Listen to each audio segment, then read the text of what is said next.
राधे राधे सभी को, स्वागत है आपका आज की वीडियो में। तो आज की हमारी इस वीडियो में हमारे मुख्य अतिथि हैं आचार्य श्री दीप रतन शर्मा जी। तो स्वागत है आपका पंडित जी। आप अपने बारे में थोड़ा सा हमारे दर्शकों को बताइए।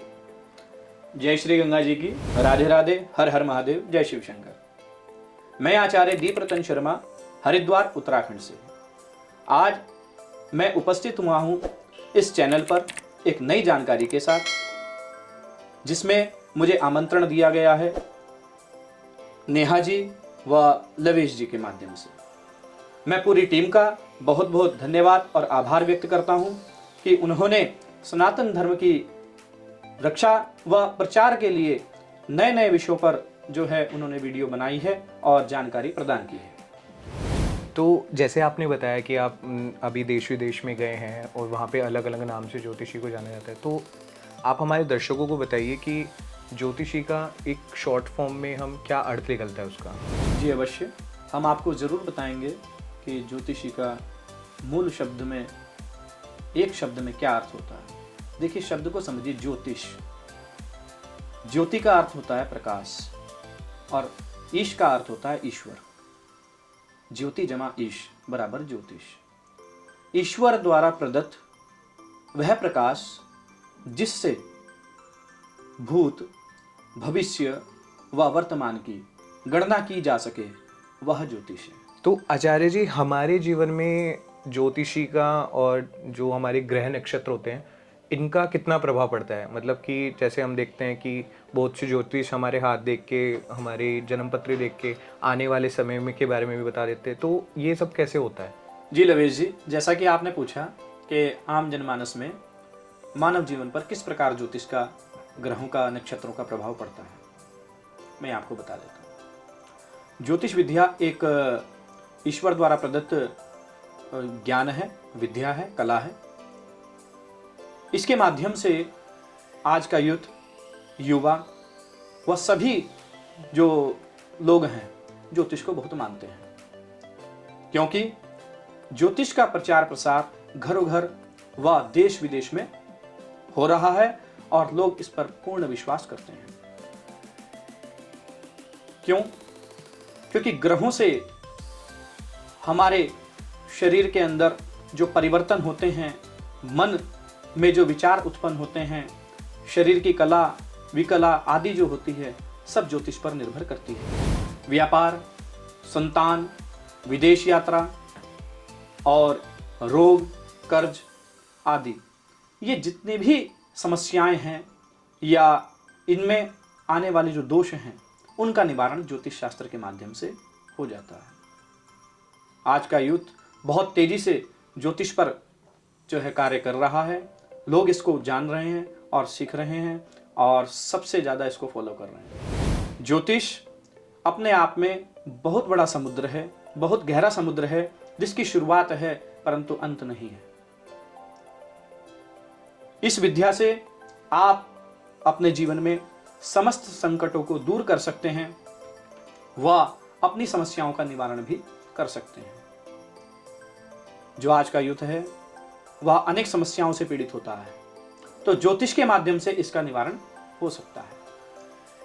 आप जिस प्रकार आपने पूछा है, मैंने सरल शब्दों में उसका उत्तर दिया है। तो आचार्य जी, जैसा कि अभी आपने कर्जे से रिलेटेड एक बात कही कि आज का यूथ है जो कि हम देख रहे हैं कि कर्जे की तरफ बहुत तेजी से भाग रहा है, क्योंकि लाइफस्टाइल सभी को अच्छा जीना है और इतना इजी हो गया है सभी कुछ बाय करना, क्योंकि जैसे एक किश्त बन गई, आईफोन लिया, एक किश्त बन गई और वो कर्जे में डूब गया।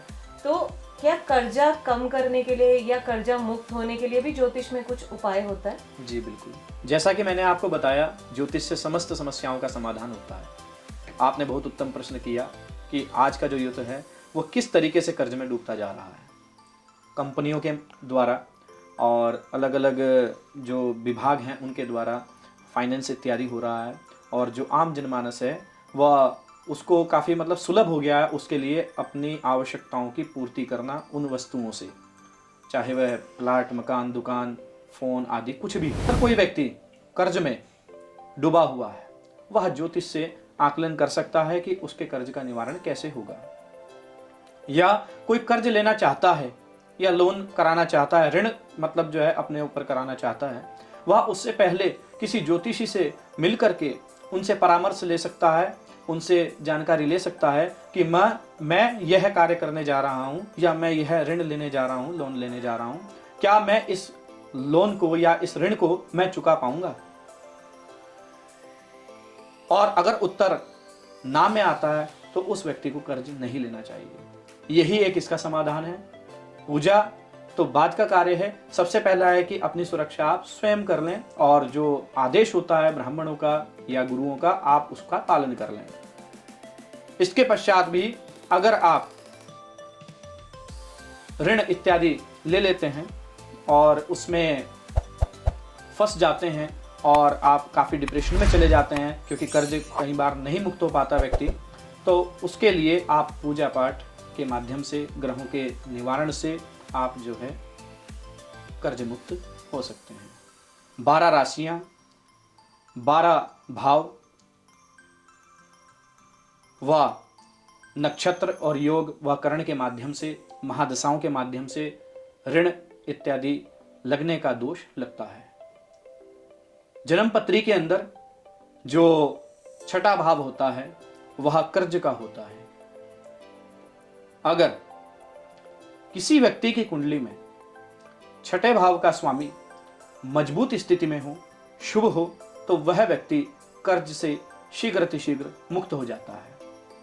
इसी के विपरीत अगर छठे भाव का स्वामी अशुभ हो व उस पर पापी ग्रहों की दृष्टि हो तो वह व्यक्ति जीवन पर्यंत कर्ज में ग्रसित रहता है और जीवन भर परेशान रहता है। जो भी व्यक्ति कर्ज लेना चाहता है या ऋण में बंधना चाहता है, उससे पहले श्रेष्ठ ज्योतिषी से अपने जीवन का, अपनी कुंडली का आकलन कराए और उसका निराकरण करा करके आप कर्ज में जुड़े और कर्ज को लें।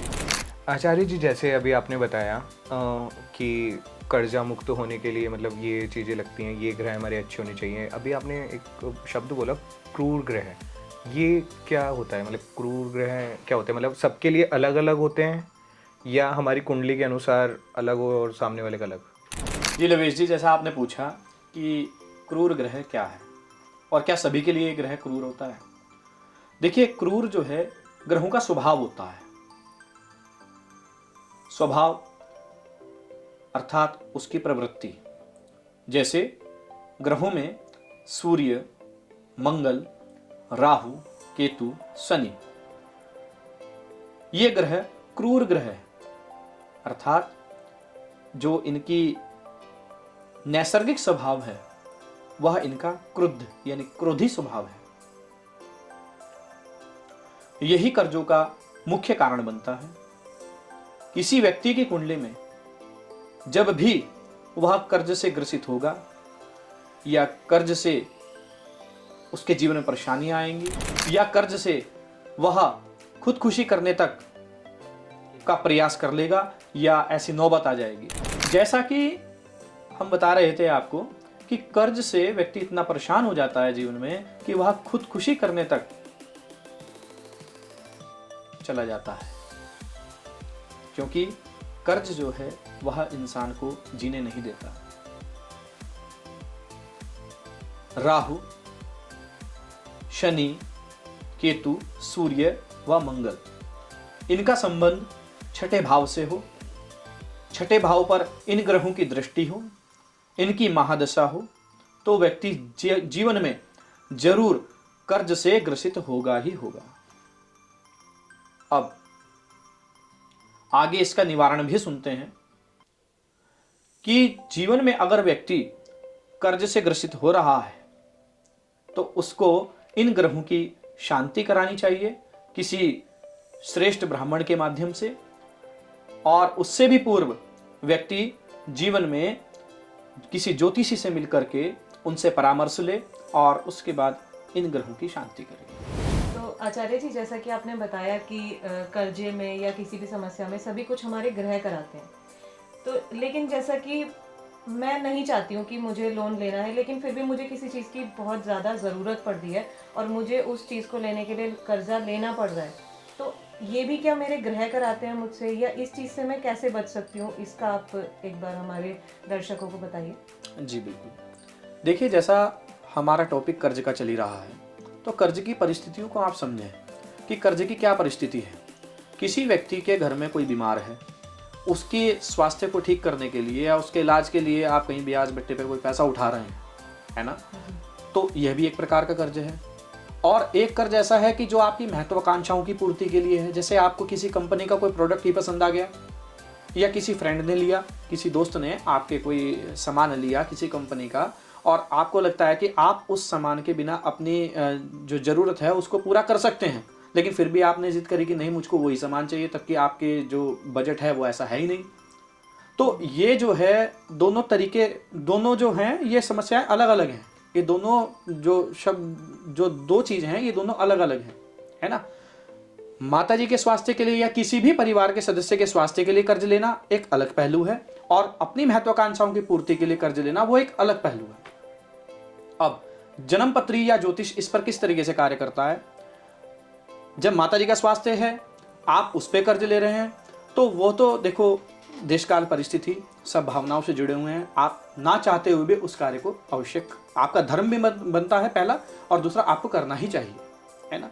लेकिन अगर आपको किसी वस्तु विशेष की या अपनी महत्वाकांक्षा कोई पूर्ति करनी है, किसी महत्वाकांक्षा की, आप उसके लिए कोई कर्ज पर कोई वस्तु प्राप्त कर रहे हैं, ये बहुत गलत है। आप अगर फिर भी इस कार्य को करना चाहते हैं तो सबसे पहले किसी श्रेष्ठ ज्योतिषी से अपनी जन्मपत्री का आकलन कराइए। आप जन्मपत्री दिखाइए, जन्मपत्री के अंदर आपके ग्रह स्पष्ट कर देंगे कि आप इस कर्ज से मुक्त हो जाएंगे या नहीं हो जाएंगे, या आप कितने समय तक इस कर्ज से ग्रसित रहेंगे, या कर्ज से ऊपर कर्ज कहीं बहाना शुरू हो जाए। क्यों? क्योंकि वस्तु तो नष्ट हो जाती है ना। आपने कोई प्रोडक्ट लिया, कोई भी सामान ऐसा लिया, अगले ही क्षण उसका कुछ एक्सीडेंटल योग कुछ इस प्रकार का बना, वो नष्ट हो गया, तो आपका कर्ज भी चलता रहेगा और वस्तु भी नष्ट हो गई। कई बार लोग इसी तरीके से परेशान रहते हैं जीवन पर्यंत, और ये अक्सर देखा गया है। राहु की महादशा, मंगल की महादशा और शनि की महादशा, केतु की महादशा आदि आदि में यह स्थिति देखी गई है। महादशा हो या अंतरदशा हो या ग्रह गोचर हो या राशि पर प्रभाव हो, अक्सर ये स्थितियां देखने को मिलती हैं। तो आप कहना चाह रहे हैं कि हमारी अगर कोई ज़्यादा ज़रूरत की चीज़ नहीं है और हमें सिर्फ अपनी दिखावे के लिए, शो ऑफ के लिए लेना है, तो हम उस चीज़ को अवॉइड करें। और फिर भी अगर आपको लगता है कि आप, चूंकि अब आम जनमानस है, हम कलयुग में जी रहे हैं और कलयुग अपना पूरा प्रभाव दिखा रहा है, जैसा कि सभी जानते हैं, हमारे दर्शकों को भी यह चीज़ पता है कि ये कलयुग चल रहा है। कलयुग का पूरा प्रभाव जो है पूरे विश्व में आपको देखने को मिल रहा है। हर व्यक्ति जो है, जो मूल है उससे दूर हो चुका है, और जो दिखावा है वो उसमें प्रवेश कर चुका है। तो आचार्य जी, जैसे आपने बताया कि माता की तबीयत खराब हो गई या कोई भी ऐसी परिस्थिति आई, तो उस समय जो हमने कर्ज लिया उससे कैसे बाहर निकलेंगे? देखिए, अब ज्योतिष में अब कर्म की प्रधानता भी आ जाती है। अब यहाँ पर कर्म भी तो बैलेंस हो रहा है, आपका कर्म भी तो दिख रहा है। आप किसकी सेवा के लिए, माँ की सेवा के लिए या किसी परिवार की सेवा के लिए वो कर्ज ले रहे हैं, तो भगवान उसको भगवान के दृष्टिगोचर में है, वो भगवान उसको देख रहे हैं कि आपने कर्ज किन परिस्थितियों में लिया है, तो भगवान और आपके कर्म उसका पूरा साथ आपको देंगे। एक कर्ज ऐसा भी होता है कि व्यक्ति को मदिरा पान करना हो, शराब पीना हो, वो दोस्तों से उधार ले लेता है पैसा कि अरे 500 पड़े हैं क्या, 1000 पड़े हैं क्या, गूगल पे कर दे मेरे पास। ये कैसा कर्ज है? ये भी तो कर्ज हो गया। तो ये क्या हुआ? ये कर्म की प्रधानता हो गई। अब इसमें कर्म प्रधान है कि ग्रह आपसे किस प्रकार का कार्य करा रहा है, आप इस चीज को समझें। मतलब कि आप ये कहना चाहते हैं कि अगर हमारे कर्म अच्छे हैं और हम किसी अच्छी चीज़ के लिए, या मतलब किसी बहुत ज़्यादा ज़रूरत की चीज़ के लिए हम वो कर्ज ले रहे हैं, तो उससे हम जल्दी मुक्त बिल्कुल बिल्कुल, आप उससे शीघ्र अतिशीघ्र जो है ऋण मुक्त हो जाएंगे, कर्ज मुक्त हो जाएंगे। अगर आपका प्रयोजन अगर श्रेष्ठ है तो आप उस कर्ज से मुक्त हो जाएंगे। भगवान आपका पूर्ण साथ देंगे, आपके इष्ट देव पूर्ण साथ देंगे आपका। जैसे कि आप अभी बोल रहे हैं इष्ट देव, तो क्या हमारे ग्रह भी मतलब बताते हैं कि हमें इन देवी देवताओं की पूजा करनी चाहिए या हमें इनको इष्ट देव बनाना चाहिए? क्योंकि अभी रिसेंटली हनी सिंह जो काफ़ी बड़े सिंगर रहे हैं देश के, अभी भी हैं, मतलब रहे नहीं हैं, तो उनको भी किसी आचार्य जी ने या मतलब ज्योतिष ने बोला था कि आप माँ गंगा की पूजा करें तो आप कम बैक करेंगे। तो वो हरिद्वार आए थे, उन्होंने माँ गंगा की पूजा करी, रुद्राभिषेक भी गया और उनका कम बैक भी काफ़ी अच्छा हुआ अभी। तो क्या ये डिसाइड करते हैं हमारे ग्रह कि हमें किनकी पूजा करनी चाहिए? जी बिल्कुल, ज्योतिष में इस चीज़ का भी उत्तर मिलता है। राशियों के अनुसार हमें पता चलता है कि हमें किस तत्व के देवता की या किन देवताओं की पूजा करनी चाहिए। जैसे अग्नि तत्व की राशि हुई तो हमें अग्नि से संबंधित यानी अग्नि तत्व के जो देवता हैं उनकी पूजा करनी चाहिए, जैसे सूर्य भगवान, माँ दुर्गा, श्री हनुमान जी आदि आदि। तो इसी प्रकार अन्य जो राशियां हैं उनके अनुसार आप अन्य देवी देवताओं की पूजा कर सकते हैं। अपनी जन्म राशि के अनुसार आप जो है देवी देवताओं की पूजा कर सकते हैं, या आपके घर में या आपके कुल में कोई कुल देवी कुल देवता होते हैं उनकी पूजा कर सकते हैं। परिवार के द्वारा पीढ़ी दर पीढ़ी किसी देवता की पूजा होती आ रही हो तो आप उनकी पूजा कर सकते हैं। इष्ट मतलब हमारा केंद्र जो हो, जिसको हम मानते हो, जो हमारे हृदय में वास करता हो, सोते उठते जागते बैठते हमें किसी भी कार्य में केवल हम उसी चीज के मतलब उसी तत्व को देखते हो, वही हमारे इष्ट होते हैं। और इष्ट में पूर्ण हमारा जो भाव रहना चाहिए वही आपके जो है बेड़ा पार करा देंगे। ठीक है। तो जैसे मतलब आपने बताया ग्रह होते हैं, तो क्या ग्रहों पे पितृदोष का भी कुछ रहता है? जी, मतलब हम ग्रह हैं जैसे हमारे और वो पितृदोष भी है, तो वो क्या वो दोनों मिलके हमारे जीवन पे कुछ कर सकते हैं असर वगैरह? जी जी, जन्म पत्री के माध्यम से आप ये भी आकलन करा सकते हैं कि आपकी कुंडली में पितृदोष है व नहीं है। ग्रह आपके बताते हैं कि आपके कुल में पितृदोष लग चुका है। तो मतलब जैसे कि मैं आपसे पूछ रहा हूँ कि ग्रह दशा और पितृदशा जैसे मतलब चलती है, तो क्या उसकी कोई एक्टिविटी भी मतलब जैसे चलती है घर में कि सपने में हमारे कोई आ गया, वो हमारे से खीर मांग रहा है या घर में कुछ कुछ हो रहा है, तो क्या ये हमें कोई इशारा करते हैं पितृ?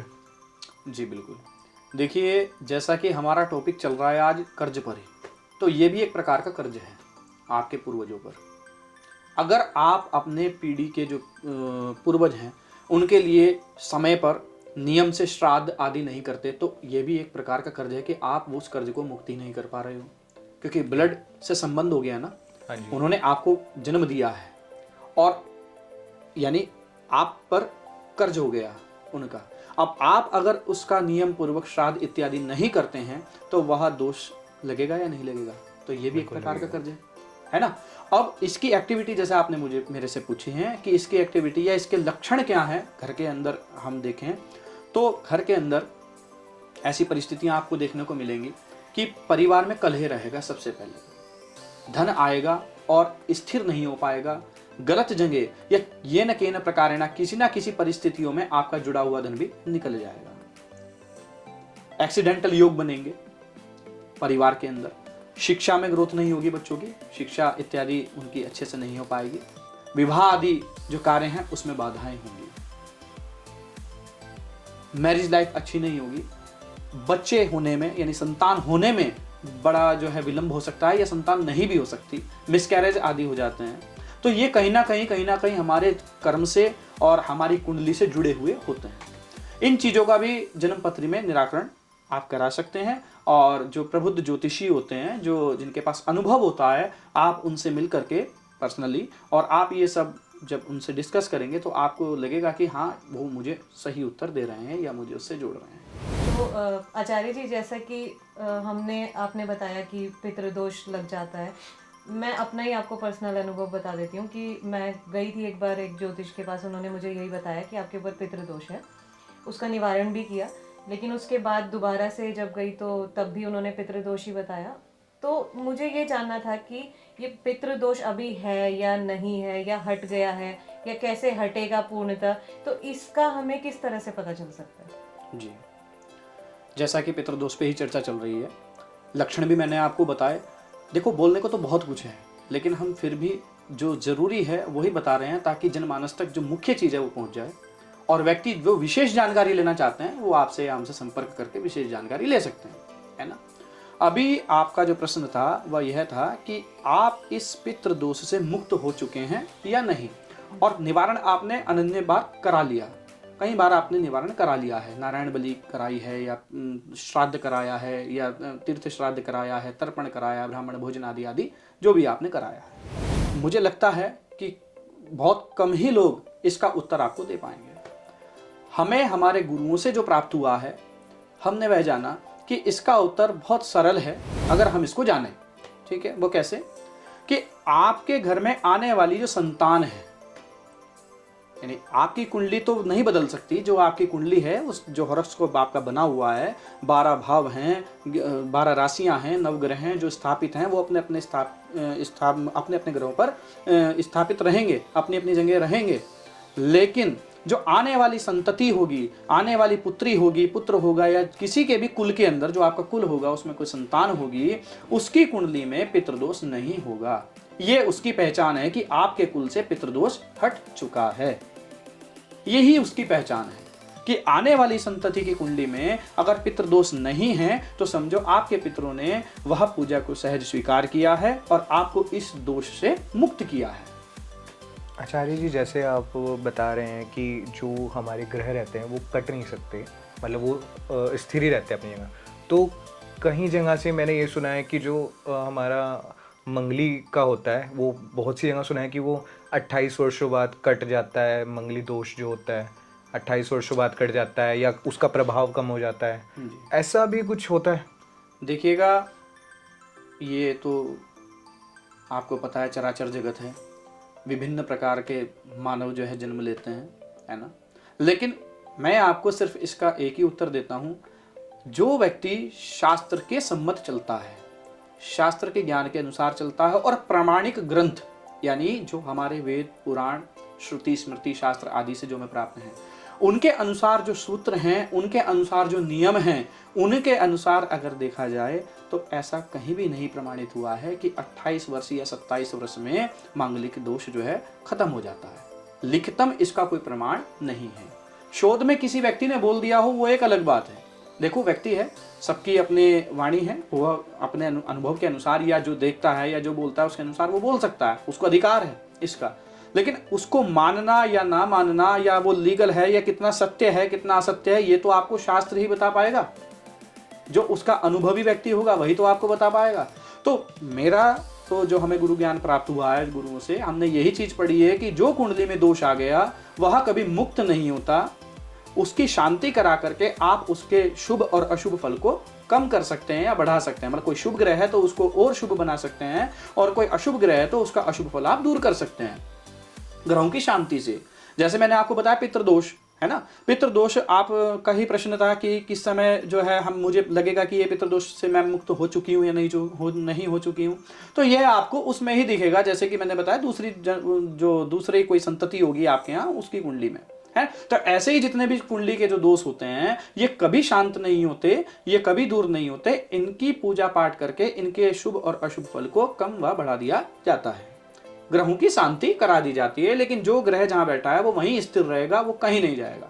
जो आपने प्राप्त किया है अपने बाय बर्थ जन्म पत्री, जब भी आप जन्म लिया था आपने, उस समय पे जो नक्षत्र, ग्रह, राशियां आपकी जन्म पत्री में बैठी हैं वो ही बैठी रहेंगी, वो कहीं नहीं जाएंगी। ऐसा भी मतलब होता ही है, ये तो बहुत कॉमन बात है कि मंगली की शादी मंगली ही वाले से कराते हैं, तो ये बिल्कुल ज़रूरी होता है? या कोई जाप करा के या मतलब कोई भी पूजा पाठ करा के हम थोड़ा शांत कर सकते हैं, या उस कुछ भी ऐसा कुछ कर सकते हैं? जी, मैंने आपको बताया ना कि शास्त्र सम्मत, शास्त्रों में मांगलिक दोष के निवारण बताए गए हैं जो प्रामाणिक है। और कुंडली मेलन यानी कुंडली मिलान जिस समय किया जाता है उस समय पर ग्रहों की स्थिति को देख करके आप ये आकलन करा सकते हैं किसी ज्योतिष के अनुभवी ब्राह्मण से, या जो भी ज्योतिष का कार्य करते हैं उनसे आप ये अनुभव के माध्यम से वो बता सकते हैं आपको कि आपको मांगलिक से शादी करनी चाहिए या नहीं करनी चाहिए। क्योंकि प्रत्येक ग्रह अपनी डिग्री पर होता है, हर ग्रह की एक डिग्री होती है, यानी एक अवस्था होती है। 0 से लेकर के 30 डिग्री तक एक ग्रह पूर्ण चलता है ना। तो जो ग्रह पावर में होता है, यानी जो युवा अवस्था का ग्रह होता है वो पूर्ण प्रभावशाली होता है। ऐसी कोई ग्रह मृत अवस्था का होता है, यानी बिल्कुल 0 डिग्री का होता है, या 2 या 3 डिग्री का होता है, या लास्ट की जो घटती हुई डिग्रियां हैं यानी 27, 28 आदि का जो डिग्री का होता है, तो उस ग्रहों में बल कम होता है। है ना। और ऐसी स्थिति में जो हमारा जिससे हमारी जन्मपत्री मेल खा रही हो या जो जन्मपत्री हम जिससे मिला रहे हैं उसकी कुंडली में कोई ग्रह यानी शनि हो, राहु हो, केतु हो, मंगल हो या सूर्य हो, कोई ऐसी क्रूर ग्रह कोई उस पर दृष्टि गोचर कर रहा हो, दृष्टि दे रहा हो, तो उसका निवारण वहां पर हो जाता है। और फिर मांगलिक की जो है मंगल की जो ग्रह है मंगल जो ग्रह है उसकी शांति करा करके आप जो है मांगलिक से भी विवाह कर सकते हैं। ऐसा शास्त्र का आदेश है, ये मेरा नहीं, ये शास्त्र का आदेश है। ठीक है, तो आचार्य जी जैसा कि अभी हमारा जो ये साल है, तो मैं जानना चाहूँगी कि ये साल हम जितनी भी हमारी कुंडलियाँ हैं, जितनी भी हमारी राशियाँ हैं, उनके लिए ये साल कैसा रहेगा? देखिए, बड़ा डिफिकल्ट आपने प्रश्न किया है, क्योंकि सभी की राशियाँ तो एकदम से जो है सभी को एक जैसा नहीं रख सकती, क्योंकि हम सब कर्मों का भोग भोग रहे हैं। हमने जैसे कर्म किए हैं वही कर्मों का फल हमें प्राप्त होना है, जैसा हमारी जन्मपत्री ने हमें बताया। हम लोग पूजा पाठ के माध्यम से और अपनी जो दैनिक दिनचर्या है उसके माध्यम से हम अपने समय को जो खराब समय है उसको निकाल सकते हैं, थोड़ा टाल सकते हैं और शुभ समय का इंतजार कर सकते हैं।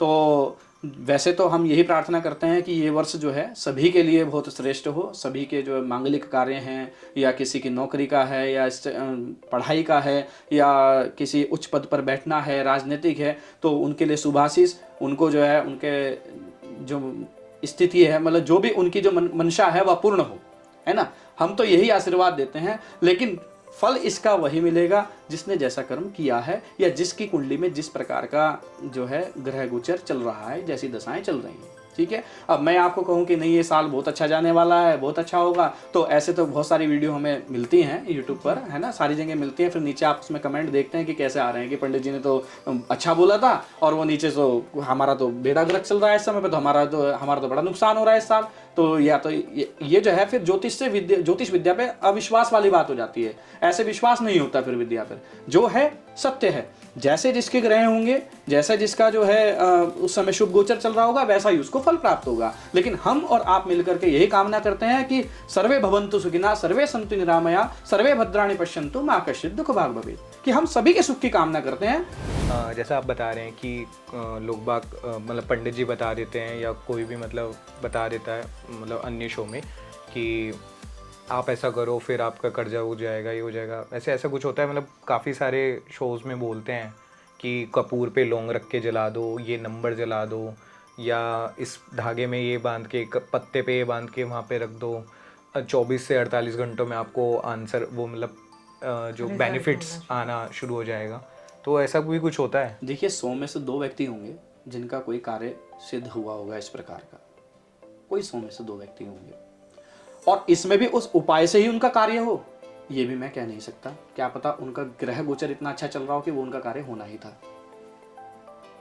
तो मेरा जो शास्त्र भी यही आदेश करता है कि आप किसी भी मतलब जो है ऐसे ही, क्योंकि अब देखिए जो राशि फल चल रहा है चैनलों पर चल रहा है, या जो भी हमारे ब्राह्मण भाई हैं या जो भी ज्योतिष का कार्य कर रहे हैं, वो सब अपने राशियों का फल बताते हैं और ये उपाय देते हैं कि ऐसा ऐसा आप उपाय कर लीजिए।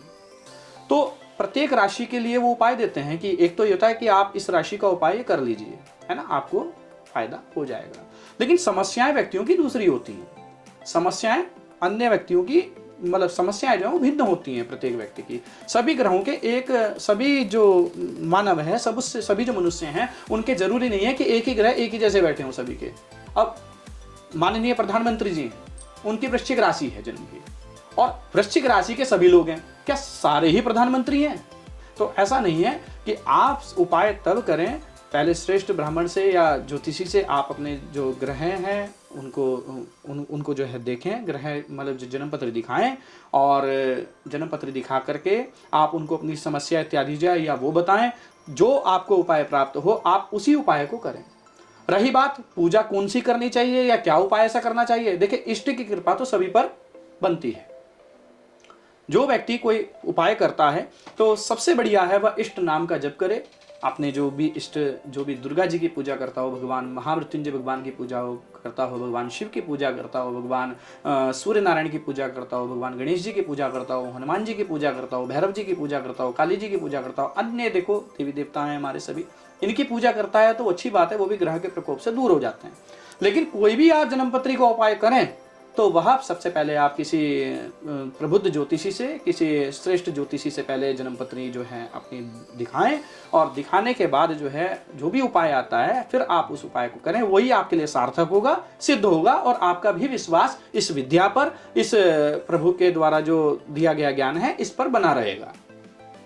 मतलब आप कहना चाहते हैं कि कर्म ही प्रधानता है और नाम जप से ही हमारा सब कुछ कर्म की प्रधानता, बिल्कुल। कर्म, सत्कर्म करेंगे तो हमें फल भी अच्छे प्राप्त होंगे। लेकिन देखो हम कर्म कर रहे हैं, क्या पता हमारे कर्म थोड़े बुरे रहे हों जिस कारण से हमें समस्याएं आ रही हैं। अब समस्याओं से देखो दो तरीके हैं, या तो समस्याओं से जूझते रहो, फाइट करते रहो, या आपको लगता है कि नहीं हमें पंडित जी से मिल लेना चाहिए, ज्योतिषी से मिल लेना चाहिए और एक बार देखें तो सही हमारा समय कब से लेके कब तक खराब है, या इस बीच कोई ऐसा कुछ हमें प्राप्त हो रहा है कि हम इस समस्या से दूर कर देंगे, है ना, कि वो पंडित जी जो है हमें इस समस्या से निकाल पाएंगे। तो आप जो जन्मपत्री का जो है आकलन कराइए, उसमें आपके सभी चीज़ें स्पष्ट हो जाएंगी कि आपका 2025 से लेकर के या 27 तक, या पीछे के 4 साल से लेकर के आगे के 10 साल तक ये समय आपका खराब है। आप इन चीज़ों से बचें, इन ग्रह का जो है निवारण करें, ऐसे रंग के जो है कपड़े ना पहने, इस जगह ना जाएं, इस चीज़ का सेवन ना करें। इस प्रकार के जो छोटे छोटे भी उपाय होते हैं, जो पूजाएं होती हैं, ये हमारे ऊपर जो है फल हमें प्रदान करती हैं। स्टोन भी हमारा कार्य करते हैं, जैसे रत्न इत्यादि जो है आपने देखा होगा ज्योतिषी आपको बताते हैं। एक चीज़ और भी है कि रत्न जो है राशि के अनुसार कभी भी इंसान को नहीं पहनना चाहिए। सबसे पहले वही मेरा कहने का तात्पर्य है कि सबसे पहले आप जन्मपत्री को किसी ज्योतिषी से दिखाइएगा, उसके बाद ही कोई रत्न धारण करिए, उसके बाद ही जो है कोई पूजा कराइए। इष्ट पूजा तो आप दैनिक पूजा करिए, लेकिन कोई पूजा है वह जो है ग्रह की शांति, वह आप तभी कराइए जब किसी ज्योतिषी से आपने जन्मपत्री दिखा ली। तो मतलब हमें जो ये रत्न वगैरह होते हैं ये हमें नक्षत्र के हिसाब से पहनने चाहिए, राशियों के अनुसार नहीं, राशियों के अनुसार नहीं, ये आप जन्मपत्री के आकलन के अनुसार। जैसे अभी मैं एज एग्जांपल दे दूं, किसी व्यक्ति की राशि जो है वो मेष राशि है, मान लीजिए मेष राशि का स्वामी मंगल होता है, ठीक है। अब जन्मपत्री के अंदर किसी व्यक्ति का मेष राशि का जो स्वामी मंगल है वह नीच का बैठ जाए। सबकी राशियां उच्च राशि, नीच राशि, ये बहुत बड़ा सार है, बहुत बड़ा गूढ़ रहस्य है, जो इतना तो हम नहीं बता सकते। लेकिन आप सिर्फ शब्द को समझिए कि कोई ग्रह अपने लगन का स्वामी होकर के नीच का हो जाए, तो ऐसी कंडीशन में उसको मूंगा रत्न नहीं धारण करना चाहिए। अब यहां पर उसके अन्य ग्रहों की स्थिति देखी जाएगी। कुछ परिस्थितियां अगर बनती हैं सुलभ तब तो वह मूंगा धारण कर सकता है, अन्यथा नहीं कर सकता। लेकिन केवल राशि को ही सुन के कि मेरी मेष राशि है और मैं मूंगा धारण करना चाहता हूं, और वो मूंगा धारण कर लेता है, तो उसको इसके दुष्परिणाम देखने को मिलेंगे। अच्छा, जैसे हमारे योग बनते हैं, एक मतलब जैसे हमारे कुछ अच्छे योग बन रहे हैं, बट उन पे जैसे कहते हैं कि शनिदेव की दृष्टि पड़ रही है, तो वो अच्छे योग अपना कार्य नहीं दे पाते अच्छे से। क्या ये बात सत्य है? बिल्कुल सत्य है। जैसे आप मेरे को ही मान लीजिए, मेरे को मतलब मेरे जो घर के पास आचार्य जी रहते हैं, उन्होंने मेरे को बोला था कि योग अच्छा बन रहा है लेकिन शनि की दृष्टि है, इसलिए आप स्ट्रगल करते रहोगे। तो क्या ये सत्य है? बिल्कुल सत्य है। देखिए, आपने एक सामान्य सा उदाहरण देते हैं हम। आपने देखा होगा माँ गंगा जी, हम ऐसे क्षेत्र में रह रहे हैं, गंगा जी जो है दीपावली के आसपास, जो दशहरे के आसपास जो है रोक दी जाती है। हाँ जी। क्या काहे से रोकती है? वो डैम लगता है। हाँ जी। डैम से रोक देते हैं जी। पानी रुक जाता है। अब क्या ऐसा है कि पानी है ही नहीं वहां पर? नहीं, जल तो है ना पीछे, डैम ने रोक दिया ना उसको। एक समय आने पर उस डैम को हम उठा देते हैं और पानी आ जाता है। अच्छा। आप इसी चीज को समझें कि योग है, दृष्टि अगर शनि की है तो आप शनि का यहाँ पर निवारण करें। उस ग्रह जो योग बन रहा है उनके स्टोन जो है वो पहन लें आप, और जो पूजा है वो कर लें आप, है शनि ग्रह की शांति कर लें आप, तो आपको उस ग्रह का शुभाशुभ फल, जो भी उसका शुभ फल होगा वो आपको प्राप्त होगा। तो शनि जी की शांति मतलब उनका थोड़ा वो कम हमारे ऊपर वो करें अपना, मतलब हाँ, शनि का प्रभाव कम करने के लिए अपनी कम डाले, तो हाँ, उसके लिए बोला जाता है हनुमान जी की पूजा करें। जी जी। तो मतलब हनुमान जी की पूजा हमें कैसे, मतलब हनुमान चालीसा या बजरंग बाण, या उनके ऊपर कुछ मतलब जैसे दीपक भी जलाया जाता है, चोला भी चढ़ाया जाता है। जी जी। तो सबसे बेस्ट उपाय क्या है? देखिए, वैसे तो आप मुझसे सवाल कर रहे हैं, मैं तो खुद एक पंडित हूँ, तो ज्ञान के अनुसार अगर देखा जाए या उपाय के अनुसार देखा जाए तो ऐसी बहुत सी चीज़ें हैं जो हनुमान जी की पूजा से, जो हनुमान जी की पूजा जिनसे की जाती है। बहुत अच्छे अच्छे जो शास्त्रों में उपाय दिए गए हैं, लेकिन आप वही आम जनमानस को मैं यही कहता हूँ कि आप उपाय वो करें जिसमें आपकी श्रद्धा जागृत हो जाए, जो आप सुलभता से कर लें। ऐसा ना हो कि 2-3 दिन तो मन से किया, उसके बाद आपको समय नहीं लगा कि पंडित जी ने तो कहाँ बिठा दिया, मैं ऑफिस जाऊं, अपना काम करूं, बच्चों को देखूं या अपने क्या कहते हैं घर को देखूं, बीवी को देखूं, अपने ऑफिस को देखूं, मैं किसको देखूं, या फिर मैं ये बैठ करके पाठ करूं। अब मैं किसी व्यक्ति को सिर्फ यही कह दूं कि आप सुंदरकांड जी का पाठ कर लीजिए, उस व्यक्ति ने कभी जीवन में सुंदरकांड का पाठ ही ना किया हो, अब वो व्यक्ति बैठेगा तो कम से कम 5-6 घंटे ले जाएगा, जी बिल्कुल, है ना, 5-6 घंटे उसके समाप्त हो जाएंगे। बिल्कुल। तो मैं ऐसा भी नहीं कहता कि सुंदरकांड ना ही करें, अगर आता है, आपकी प्रैक्टिस अच्छी है उस पर, तो आप सुंदरकांड जी का पाठ करें। बिल्कुल। नहीं कर सकते तो हनुमान चालीसा का पाठ करें। उतना भी संभव नहीं है तो कम से कम एक देशी घी की ज्योत जो है हनुमान जी के श्री चरणों में जगा करके ओम हंग हनुमते नमः या जो भी बीज मंत्र है, और हनुमान चालीसा तो मुझे लगता है कि प्रत्येक व्यक्ति, प्रत्येक सनातनी जो है हनुमान चालीसा का पाठ जानता है। हनुमान चालीसा का पाठ करें, हनुमान जी को थोड़ा सा भोग लगाए, जो भी उसके पास सुलभ हो, बताशे का, बूंदी का, लड्डू का आदि का भोग लगा करके जो भी सुलभ हो सके उसका भोग लगाए। तो हनुमान जी की उपासना से, हनुमान जी की सेवा से, हनुमान जी को चोला चढ़ाने से और हनुमान जी की विशेष पूजा वैदिक ब्राह्मणों के द्वारा कराने से शनि ग्रह की शांति होती है और शनि ग्रह का जो बुरा फल होता है वह दूर हो जाता है और जो हमारा योग बन रहा होता है उसका शुभाशुभ फल हमें प्राप्त होने लगता है। तो आचार्य जी, आपने हमें इतना समय दिया अपना, उसके लिए बहुत बहुत धन्यवाद। आप आए यहाँ पर और हमारे दर्शकों को इतनी अच्छी अच्छी जानकारी दी।